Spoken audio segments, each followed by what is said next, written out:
Ma jument a eu un accident lors du transport, elle s'est bloquée sous la barre de poitrail et les vétérinaires ne savaient pas quoi faire parce que finalement il n'y avait pas de fracture. Donc une amie m'a conseillé d'appeler un ostéopathe, donc j'ai fait devenir quelqu'un et j'étais un peu éblouie par le fait que juste avec ses mains, elle arrivait à débloquer ma jument et que derrière, après la première séance, elle allait déjà beaucoup mieux. Donc c'est ça un peu qui m'a motivée à regarder les écoles et à m'intéresser à l'ostéopathie animale.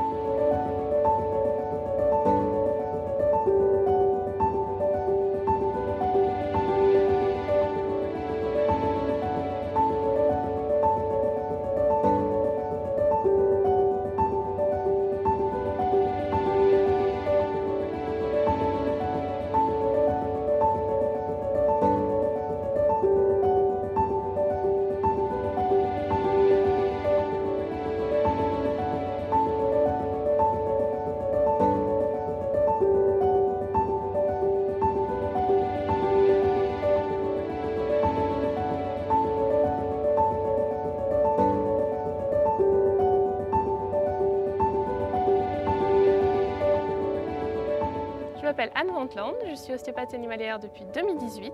J'ai suivi un cursus en France, donc à une école d'ostéopathie animale à Annecy. Je me suis ensuite installée en Suisse romande, donc j'ai créé mon entreprise Ostéo Animal Care dans le canton de Valais et je me déplace partout en Suisse romande.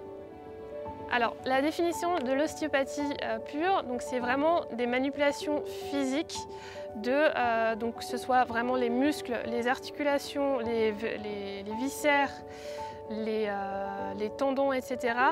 On va chercher une restriction de mouvement dans un certain paramètre, parce que par exemple, un coude peut faire flexion, extension, peut faire des rotations, etc. Si on a un blocage ostéopathique, c'est que dans un certain mouvement, on n'arrive pas à aller jusqu'au bout du mouvement. Donc là, on va aller travailler sur ce mouvement-là pour l'améliorer et pour le rendre comme il était avant, donc de manière à débloquer l'articulation.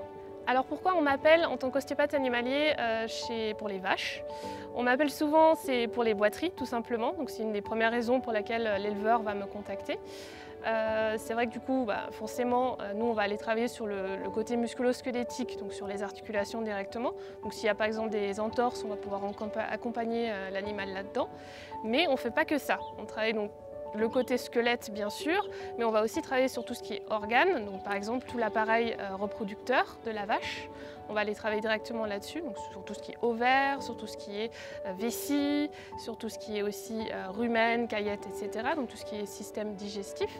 Alors je me souviens d'une expérience d'un éleveur qui m'a appelé pour son petit veau qui venait de naître et il n'arrivait pas du tout à sonder déjà l'animal parce qu'il bougeait beaucoup et ce veau-là il n'arrivait pas du tout à s'alimenter, donc il n'arrivait pas le réflexe de succion.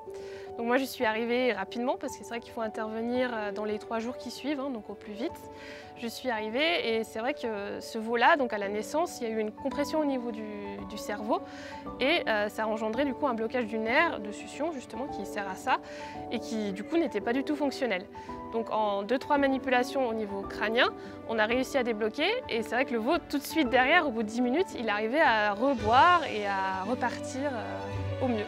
Alors l'avantage de l'ostéopathie préventive, donc vraiment le suivi de troupeau, c'est qu'une vache qui n'a pas de douleur, qui n'a pas mal, va forcément avoir une production de lait qui va augmenter. Elle va, au niveau vélage, elle va avoir beaucoup moins de problèmes pour pousser, pour que le veau il arrive à sortir. Et c'est vrai que les vaches qui sont plutôt stressées, très souvent c'est lié à des douleurs. Il peut y avoir une douleur juste d'une vertèbre qui est bloquée, qui rend du coup la vache un peu plus stressée dans le troupeau. Et ça, je pense que n'importe quel éleveur pourra me dire qu'il y a toujours 1 ou 2 vaches dans le troupeau qui sont plutôt stressées et qui stressent aussi le troupeau derrière. Alors, on travaille beaucoup avec les vétérinaires. Pourquoi? Parce qu'on est très complémentaires finalement. Le vétérinaire, il a le côté plus médical, donc tout ce qui est vraiment infection, inflammation, fracture, chirurgie bien sûr. Et nous, en tant qu'ostéopathes, on travaille plus forcément sur des blocages ostéopathiques, donc que ce soit articulaire ou que ce soit, comme je disais tout à l'heure, plutôt viscéral. Et on est complémentaires parce que, par exemple, si on donne un médicament antidouleur à une vache qui a un blocage dans le dos, un blocage ostéopathique, ça ne va pas enlever le blocage. Ça va enlever bien sûr la douleur, mais ça risque de revenir dans le temps. En plus des consultations ostéopathiques, je propose aussi des formations pour les éleveurs directement, pour qu'ils entraînent leur regard à savoir quand est-ce qu'il faut appeler plutôt un vétérinaire ou quand est-ce qu'il faut appeler plutôt un ostéopathe. Qu'est-ce que j'apporte comme solution pour les éleveurs? Donc on m'appelle soit pour des problématiques aiguës, donc par exemple une vache qui est tombée, qui a une boiterie qui est arrivée d'un coup, et on m'appelle aussi pour du préventif. Donc là c'est plutôt du suivi de troupeau, donc on va regarder vraiment tout le troupeau dans l'ensemble pour pouvoir voir un petit peu tous les petits blocages qu'on pourrait enlever pour que la vache se porte au mieux.